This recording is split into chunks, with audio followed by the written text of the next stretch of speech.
चलो, मैं तुम्हें एक बहुत ही प्यारी और रंगीन कहानी सुनाती हूँ जो तुम्हें जरूर पसंद आएगी। ये कहानी है रंग बिरंगी तितली और जादुई फूल। एक बहुत दूर हरे भरे जंगल में एक छोटी सी प्यारी तितली रहती थी। उसका नाम था टिंकू। टिंकू बहुत खास थी क्योंकि उसके पंखों पर कोई रंग नहीं था। वह बिल्कुल सफेद थी, जैसे बादल। टिंकू को बहुत दुख होता था। वह देखती थी कि दूसरी तितलियों के पंख कितने सुंदर होते थे। किसी के लाल, किसी के नीले, किसी के पीले और किसी के तो सतरंगी। टिंकू भी अपने पंखों पर रंग चाहती थी।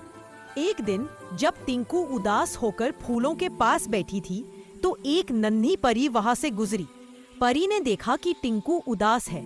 परी ने पूछा, क्या हुआ टिंकू, तुम इतनी उदास क्यों हो? टिंकू ने कहा, परी दीदी, मेरे पंखों पर कोई रंग नहीं है। मैं भी दूसरी तितलियों जैसी रंग बिरंगी बनना चाहती हूँ। परी मुस्कुराई और बोली, चिंता मत करो टिंकू, इस जंगल में एक जादुई फूल है। वह फूल साल में सिर्फ एक बार खिलता है और उसके पास सारे रंग है। अगर तुम उसे ढूंढ लोगी तो तुम्हें अपने पंखों के लिए रंग मिल जाएगा। टिंकू की आंखों में चमक आ गई। सचमुच, कहाँ है वह फूल परी दीदी? परी ने एक उंगली से इशारा किया और कहा, वह जंगल के सबसे गहरे हिस्से में है, जहाँ इंद्रधनुष का पानी गिरता है। टिंकू तुरंत उड़ चली। वह उड़ती रही, उड़ती रही। उसने ऊंचे ऊंचे पेड़ों को पार किया, चमकीली नदियों के ऊपर से गुजरी। उसे बहुत सारे सुंदर सुंदर फूल मिले, लेकिन वे जादुई फूल नहीं थे। थोड़ी दूर जाने के बाद टिंकू थक गई। तभी उसे एक रंग बिरंगा तोता मिला। तोते का नाम था मिट्ठू। टिंकू ने मिट्ठू से पूछा, मिट्ठू भैया, क्या आपने यहाँ कोई जादुई फूल देखा है? वह साल में सिर्फ एक बार खिलता है और उसके पास बहुत सारे रंग हैं। मिट्ठू ने अपनी आंखें मटकाई और कहा, हाँ, मैंने देखा है। वह आगे उस पहाड़ी के पीछे है जहाँ छोटे छोटे झरने बहते हैं। टिंकू ने मिट्ठू को धन्यवाद दिया और फिर से उड़ने लगी। वह थककर चूर हो रही थी, लेकिन उसने हिम्मत नहीं हारी।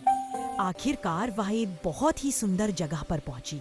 वहां एक छोटा सा झरना था जहां से पानी इंद्रधनुष के रंगों जैसा चमक रहा था। और ठीक उसी जगह पर एक बहुत ही बड़ा चमकीला फूल खिल रहा था। वह फूल इतना सुंदर था कि टिंकू की आंखें खुली रह गईं। उसके पत्तों पर लाल, पीला, नीला, हरा, नारंगी सारे रंग जगमगा रहे थे। टिंकू खुशी से झूम उठी। वह उस जादुई फूल के पास गई और डरते डरते उसने अपनी सफेद पंखों को फूल के एक चमकीले पत्ते से छुआ। और तभी एक जादू हुआ। टिंकू के सफेद पंखों पर फूल के रंग फैलने लगे।